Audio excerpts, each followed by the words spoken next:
నమస్కారం. జై శ్రీ విఘ్నేశ్వర గురుదక్షిణామూర్తి. 2025-26లో గురుబలం తగ్గబోతున్నటువంటి రాశులు. గురువు 15 మేన మనకి మిథున రాశిలోకి ప్రవేశం చేయడం జరుగుతూ ఉంది. సో ఈ మిథున రాశిలో ప్రవేశించిన తర్వాత కొన్ని రాశుల వాళ్ళు కొంచెం జాగ్రత్తగా ఉండాల్సినటువంటి అవసరం ఉంది. ఆ రాశులు ఏంటనే తెలియజేస్తాను.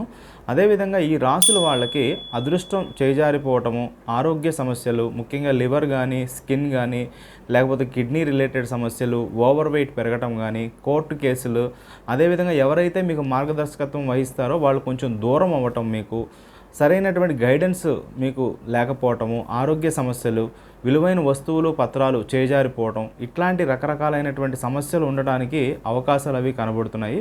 అదేవిధంగా ఎవరికైనా షూరిటీస్ ఇచ్చి లేకపోతే డబ్బులు ఇచ్చి డబ్బులు వసూలు కాక కూడా ఇబ్బందులు పడటం, చిన్న అవమానాలు జరగడానికి అవకాశాలు ఉన్నాయి.